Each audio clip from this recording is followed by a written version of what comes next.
Titre, la mélodie brisée des poupées. La poussière dansait dans l'unique rayon de soleil qui osait pénétrer dans le grenier. Anna, avec ses 10 ans et une curiosité insatiable, l'observait fascinée. Ce grenier, interdit par sa grand-mère, était un univers d'ombre et de secrets. Aujourd'hui, la porte entr'ouverte était une invitation irrésistible. L'air sentait le bois vieux, l'enfermement et quelque chose d'autre. Quelque chose de doux et de rance, comme le parfum d'une fleur fanée. Anna avança, prudente, écartant des draps qui recouvraient des meubles fantômes. Et alors, elle la vit. La maison de poupée. Elle était énorme, une réplique miniature d'une demeure victorienne, avec des tourelles pointues et des fenêtres en verre coloré. Elle était pleine de poussière, certes, mais sa beauté brillait encore d'une lumière inquiétante. À l'intérieur, les poupées l'attendaient. Elles étaient nombreuses, en porcelaine, en chiffon, en bois. Chacune avec une expression particulière, certaines souriantes, d'autres sérieuses, et certaines semblaient l'observer avec une malice enfantine. Anna sentit un frisson, mais la fascination était plus forte. Elle tendit la main pour toucher une poupée en porcelaine avec une robe bleu ciel et des yeux de cristal. Juste au moment où ses doigts effleuraient la joue froide, une voix, douce comme le murmure du vent, résonna dans le grenier. « Joue avec nous !» Anna sursauta.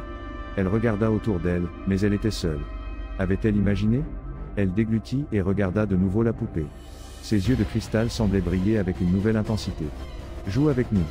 Cette fois, il n'y avait aucun doute. La voix venait de la maison de poupée. Anna recula, trébuchant sur un tabouret. La peur l'étreignait, mais la curiosité la maintenait clouée au sol. Avec des mains tremblantes, elle ouvrit la porte de la maison de poupée. L'intérieur était illuminé par une lumière étrange, une lumière qui ne venait de nulle part. Les poupées étaient disposées dans une scène grotesque, un goûter macabre, avec des tasses brisées et des miettes de gâteau moisis. Et alors, elles se sont mises à bouger. Lentement, au début, inclinant la tête, tournant les yeux. Puis, plus vite, levant les bras, ouvrant et fermant la bouche. La voix, maintenant un cœur enfantin, emplit le grenier. « Joue avec nous. Joue avec nous. Joue avec nous. » Anna cria et courut vers la porte, mais celle-ci se ferma d'un coup, comme si une main invisible l'avait claquée. Elle se retourna, prise de panique, et vit que les poupées s'approchaient, rampant, chancelant, avec leurs yeux fixés sur elle. La poupée de porcelaine, celle à la robe bleue, était en tête. Son sourire était maintenant une grimace terrifiante, ses yeux de cristal brillaient d'un désir sombre. Elle tendit sa main de porcelaine vers Anna, ses doigts aiguisés comme des lames. « Tu seras notre nouvelle amie » murmura la poupée, d'une voix qui semblait venir du plus profond de la terre. Anna recula jusqu'à heurter le mur. Il n'y avait pas d'échappatoire. Les poupées l'encerclaient, de plus en plus près, de plus en plus menaçantes. Elle ferma les yeux, attendant le pire. Mais alors, un son brisa le sort. Un son familier, chaleureux, rassurant. « Anna, où es-tu » C'était la voix de sa grand-mère. Anna ouvrit les yeux. Les poupées s'étaient arrêtées, immobiles, comme si rien ne s'était passé. La maison de poupée était silencieuse, plongée dans la pénombre. « Grand-mère, je suis ici !» cria Anna, la voix tremblante. La porte s'ouvrit brusquement et la grand-mère entra dans le grenier.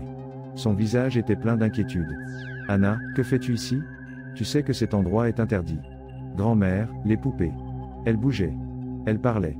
La grand-mère fronça les sourcils. « Des bêtises, ma chérie. Tu imagines des choses.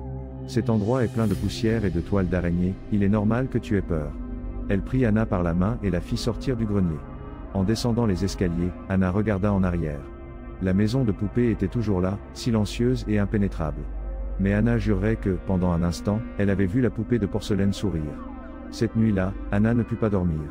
Le souvenir des poupées la tourmentait. Chaque fois qu'elle fermait les yeux, elle voyait leur visage déformé, elle entendait leur voix murmurante. Le lendemain matin, elle décida qu'elle devait faire quelque chose. Elle devait se débarrasser de la maison de poupée. Sans que sa grand-mère le sache, elle monta au grenier et traîna la lourde maison de poupée jusqu'à la porte. De toutes ses forces, elle la poussa dans les escaliers. La maison de poupée s'écrasa sur le sol avec un fracas assourdissant. Les vitres se brisèrent, le bois se fendit et les poupées furent projetées dans toutes les directions. Anna ressentit un soulagement momentané. Mais alors, elle entendit la voix. « Tu n'aurais pas dû faire ça. » La voix ne venait pas de la maison de poupée brisée. Elle venait de derrière elle. Anna se tourna lentement. Et là, se tenait la poupée de porcelaine, debout sur ses deux jambes, avec sa robe bleu ciel tachée de poussière et son sourire terrifiant gravé sur son visage. « Maintenant, tu joueras avec nous pour toujours. » La poupée se jeta sur Anna, ses doigts de porcelaine cherchant sa chair. Anna cria, mais personne ne l'entendit. Le lendemain, la grand-mère trouva le grenier vide. La maison de poupée était détruite, mais il n'y avait aucune trace d'Anna. La grand-mère chercha partout, mais en vain. Anna avait disparu sans laisser de traces. Certains disent que, les nuits de pleine lune, on peut entendre une mélodie enfantine provenant de la maison de poupées brisées. Une mélodie brisée, pleine de tristesse et de terreur.